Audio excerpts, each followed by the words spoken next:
Le Centre de services scolaires des Monts et Marais a mis en place un projet afin d'éviter le gaspillage alimentaire et le partage du surplus de nourriture. C'est un phénomène de plus en plus populaire, le frigo partagé, que l'on retrouve également à Moisson-Vallée. Je suis au Centre d'éducation des adultes pour en apprendre davantage sur le projet. Je suis en compagnie de Mélanie Tremblay, qui est agente de développement au Centre de services scolaires des Monts et Marais. Bonjour Mélanie. Bonjour Marc. On se voit aujourd'hui pour un beau projet, le frigo partagé. C'est quoi les objectifs? Bien, en fait, ce qu'on souhaite faire avec le Centre d'éducation des adultes puis une tonne de bénévoles, c'est diminuer le gaspillage alimentaire. Donc, parce qu'on sait que autant les commerces, les gens jettent énormément de nourriture. Puis moi, je pense on pense qu'en 2025, ça a plus sa place. Puis, on veut aider aussi les gens qui ont peut-être moins de sous à avoir des aliments gratuits. Fait qu'on a vraiment travaillé pour un projet qui va permettre d'atteindre ces deux objectifs-là. Et c'est qui a participé à la réalisation de ce projet? Bien, c'est mon idée à la base, mais avec toute l'équipe de l'école, tous les gens du service, du centre de service scolaire, ma direction, même la direction générale sont hyper emballés par ça. Mais c'est un projet qu'on se devait de faire à coût zéro. Fait qu'on est allé, le bénévole numéro 1, Sébastien Pelletier, dans le fond, qui a conçu l'abri, qui a fait l'achat des matériaux, qui est en démarche là, de commandite, là, qui ne sont pas encore tout à fait confirmés, mais c'est vraiment le numéro 1. Son ami Pascal, ses enfants, Boris et Malik, qui ont vraiment aidé au niveau de la construction. Puis, on a formé un groupe d'une quinzaine de bénévoles aussi de la vallée, principalement d'Amqui, qui vont faire la récolte de denrées alimentaires, notamment pendant la période de fermeture de moisson là, chez nos épiciers, qui vont vouloir venir porter ça ici. Fait qu'on est vraiment une grosse gang là, de citoyens qui avaient envie de faire une différence. Il y a beaucoup de gens qui ont mis la main à la pâte. Oui. Est-ce que ça vient aussi des fois d'un besoin des étudiants qui côtoient le Centre d'éducation des adultes? Bien, l'origine, en fait, c'est que en septembre dernier, on a décidé d'installer un frigo partagé dans le Centre d'éducation des adultes, en partenariat avec Moisson-Vallée, qui nous donnait des denrées. Puis les élèves les prennent, hein? Le besoin de manger, tout le monde là. Puis les capacités financières, c'est pas tout le monde qui les a non plus. Puis là, on s'est retrouvés avec une situation où, pour l'été, Moisson fermait pendant un mois. Donc, ne pouvait plus nous fournir en denrées, ne pouvait plus récolter chez les épiciers non plus. Puis nous, on n'a pas d'étudiants l'été. Puis là, on se disait, mais on ne peut pas laisser de la nourriture se perdre. Ça n'a aucun sens. Fait qu'on s'est vraiment dépêché là, de mobiliser plein de gens, de chercher quelqu'un qui avait envie de s'embarquer dans ce projet-là pour le rendre accessible à tout le monde, pas juste à nos élèves, à toute la population, 24 heures sur 24, 7 jours semaine, 365 jours par année. Donc, c'est une façon d'un peu de prendre le relais de Moisson-Vallée, vu qu'ils ne sont pas ouverts à l'année. Bien, tu sais, c'est vraiment notre souci. Moisson-Vallée font un travail extraordinaire. Ce que nous, on voulait, c'est que pendant leur période de fermeture, on puisse essayer de... On ne réussira jamais à les remplacer, mais au moins de limiter le gaspillage alimentaire. Bien, ça va être sans remplacer, vous allez vous complémenter. Tout à fait. C'est vraiment ça notre objectif. On le fait en partenariat avec eux autres. Puis, c'est ça. Tu sais, dans le Centre d'éducation des adultes, on a une enseignante aussi qui cuisine beaucoup avec les élèves. On a une serre hydroponique qu'on est allé chercher le financement aussi pour installer. Fait que tout ça, là, ce qui va se passer pendant l'année au niveau de la cuisine aussi, les élèves vont pouvoir en mettre là pour la population. Donc là, on parlait de l'abri. Oui. C'est magnifique, c'est beau. Tu peux-tu nous expliquer un peu? Là? Parce que là, il y a 3 portes. Comment ça va fonctionner? Comment ça va être rempli tout ça?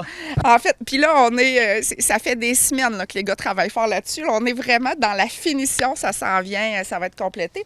Ce qu'on a choisi de faire, c'est vraiment un gros abri 4 saisons avec 3 sections. La section de gauche qu'on voit ici, c'est le frigo. Donc, les gens vont pouvoir venir porter des denrées et chercher des denrées dans le frigo. Dans la section de droite, on met un congélateur parce qu'il y a des denrées qui sont congelées, qui se doivent d'être congelées. Puis au centre, ça va être vraiment la section qui va être isolée le plus avec la porte, là, une porte extérieure. Puis ça va être la section garde-manger. Fait que, tu sais, tout ce qui n'a pas besoin d'être au frigo, au congélo, les canages, les pâtes, n'importe quoi, les gens vont pouvoir mettre ça. Tout ce qui est non périssable. Exactement. Merci. Fait que vu que c'est bien tout fermé, ça va, comme tu dis, ça va être ouvert à l'année. Fait que les gens, ça s'adresse à tout le monde, le service. Mais est-ce que c'est tout le monde qui peut venir porter des aliments? Oui, dans le fond, c'est ça. Nous, on fait de la cueillette à certains endroits, là, entre autres Moisson et les épiceries. Mais notre rêve, c'est que les restaurateurs, entre autres, en fin de journée, qui ont des restants de soupe ou des restants de buffet, mettent ça dans des petits plats, viennent porter ça là.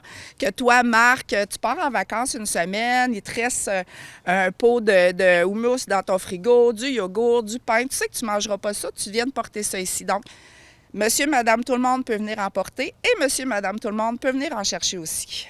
Et puis, est-ce qu'on peut mettre ce qu'on veut ou il y a quand même des restrictions? Bien, en fait, je vais juste parler 2 minutes de la loi du bon samaritain. Fait il n'y a personne qui peut se faire accuser d'avoir mis de la bouffe pas bonne là-dedans puis d'avoir rendu quelqu'un malade. Ça, c'est une loi au Québec. Fait que tout le monde peut venir chercher de la nourriture. Évidemment, ce qu'on ne souhaite pas, c'est d'avoir des pots, par exemple, de yogourt entamé, du poulet cru dans le frigo. Des choses qui peuvent se dépérir rapidement. Tout ce qui n'est pas ouvert, il n'y a pas de problème. Quand on a de la viande, des choses comme ça, idéalement, c'est de les mettre congelées. Si c'est transformé, bien là, on peut les laisser au frigo. Si, par exemple, tu as fait un coq au vin hier soir, puis tu en as fait beaucoup trop, ta visite n'est pas venue, fait que tu peux mettre ça dans des petits plats. Ça peut être ça n'a pas besoin d'être des plats neufs, là, mais tu sais, tant que c'est un contenant qui est propre, puis tu peux juste inscrire dessus coq au vin, la date de fabrication, tu mets ça dans le frigo. Fait que les gens vont le savoir. Tu sais, évidemment, quand on a tous les ingrédients, c'est fantastique, là, mais au moins le nom du plat, puis la date, puis c'est déjà beaucoup. Oui. Est-ce que quelqu'un qui va faire l'entretien, qui va venir faire le ménage aussi, parce qu'à un moment donné, un aliment peut périr, ne plus être bon. Oui. Est-ce qu'il y a quelqu'un qui va venir faire le ménage à un moment donné? Bien, pendant l'année scolaire, nous, on va s'en occuper. Ce qu'on essaie d'organiser cet été avec notre groupe de bénévoles, dans le fond, tous les jours, normalement, il va y avoir des nouveaux aliments, congélateurs, frigo, peut-être sur les tablettes aussi. Fait que ce qu'on demande aux bénévoles, c'est de jeter un œil, puis s'il y a vraiment quelque chose qui est plus bon, de le ramasser. Mais si toi, tu viens porter quelque chose ou prendre quelque chose, puis tu vois un aliment qui est plus bon, là, tu peux le ramasser, puis évidemment, le mettre au compost. Fait que, tu sais, ce qu'on a fait, là, on est porteur de ce projet-là, le Centre d'éducation des adultes, mais on veut que ça soit un projet citoyen. Donc, les gens s'impliquent aussi de plein de façons. Donc, ça devient une affaire de tous. On le remplit, on le vide et on l'entretient. Absolument. C'est vraiment ce qu'on souhaite. Tu sais, il n'y avait pas ça à Amqui. Il y a un frigo partagé chez Moisson, mais il n'y en avait pas qui était en libre accès à l'extérieur. Puis on veut vraiment que ça soit quelque chose là, porté par la communauté pour la communauté. Donc, tu mentionnais qu'il y a beaucoup de bénévoles qui participent au projet, mais avez-vous quand même eu une aide financière, des subventions pour vous aider dans le projet? Zéro, pour l'instant. Vous avez toute partie de vous-même? Oui. Puis, tu sais, je disais tantôt, là, l'ingénieur en chef, Sébastien, c'est lui qui a mis la main dans sa poche parce que pour lui, c'est une cause qui est super importante. Il a souhaité investir. Il est en recherche de partenariats financiers pour ceux qui ont le goût de rajouter des sous, mais c'est vraiment, tu sais, le frigo, on en avait un à l'école, c'est ça qu'on a pris, le congélateur aussi. On est vraiment dans quelque chose qui s'autofinance, qui s'autogère, puis qui compte sur la générosité des gens, en fait, c'est ça. Donc là, on voit qu'ils sont en train de l'installer, c'est pas tout à fait complété. On estime que ça devrait commencer quand, le service? Bien, moi, dans mes rêves, demain, le congélateur est installé, il y a de la nourriture. On a fait une page Facebook aussi qui s'appelle Frigo partagé, Centre d'éducation des Monts et Marais. Fait que les gens vont pouvoir voir ça sur la page Facebook. Puis les gens vont être invités aussi à publier qu'est-ce qu'ils viennent porter dans le frigo. Fait que selon moi, demain, là, peut-être les portes ne seront pas peinturées encore, mais la bouffe va être là. T'as l'espoir. Tout de suite que ça commence demain.